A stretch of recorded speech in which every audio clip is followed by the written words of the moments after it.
you had to only give like one green advice to that person, who would it be? Not who would it be? What would it be? Just get one or two AWS certifications. Just do it because you're gonna learn so much. And yeah, as soon as I started, I had a couple posted.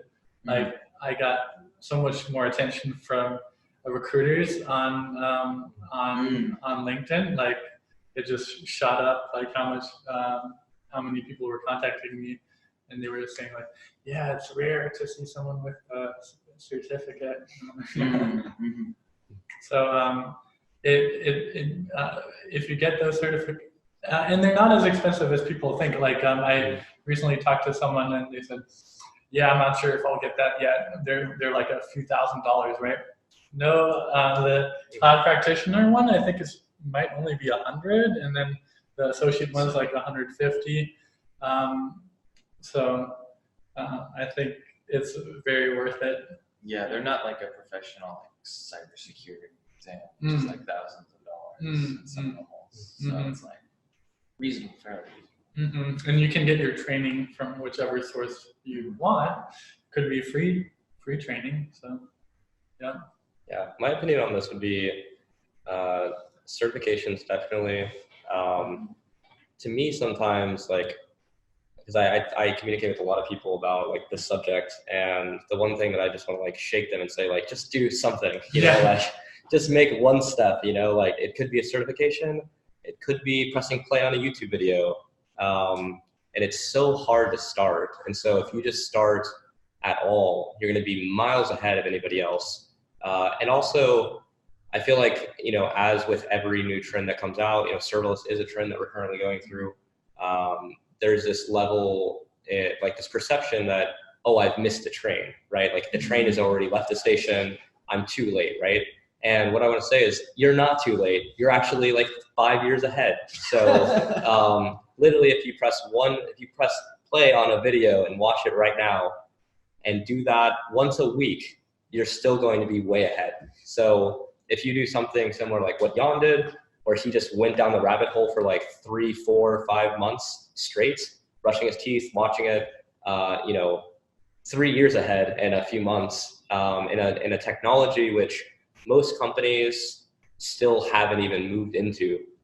They're still, you know, 5 years away from even implementing this on a larger scale, because even though there's those flashy numbers of like serverless can save you 70% or something, there's not people to do the job, right? So how is a company that's, you know, let's just use an example, let's say WeWork, right? Let's say WeWork had millions of dollars in servers, right? And they wanted to then cut their costs by 70 to 90%.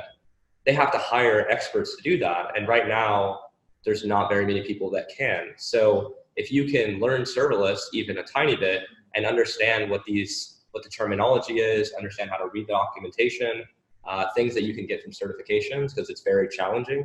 And the other thing to touch on that too, a certification is like, it's a hard line in the sand, right? It's a goal that you can go after. You know the steps in place that you have to do to get there. And there's also a result, right? You can see that you passed it.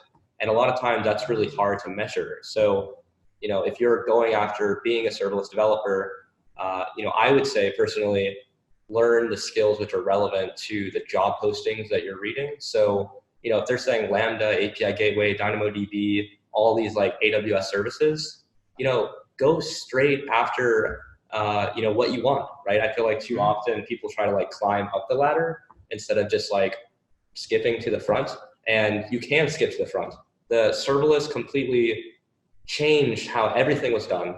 And now we're in a state where fully managed services allow you to completely cut away a lot of operations, a lot of server management, a lot of scaling issues, performance issues, cost issues. So if you no longer have to worry about that, that's people's entire jobs, just doing those factors. And if you can just jump to understanding how the result works now, that's what people are switching to. That's what people are moving to. So everybody else right now, even if they're senior developers with 10 years of experience, they're going to be trying to learn the stuff that you're learning right now from ground zero. And you actually have the advantage, in my opinion, because you're elastic, right? you're able to basically see things from fresh eyes, fresh perspective, and then go after it. All that coming back to make one step in any direction, and you're probably going to be going the correct way. Fantastic. I think that's both great advice, guys. And thank you so much for taking the time today and listening to us chat about sort of the inside scoop on what it means to be a serverless developer.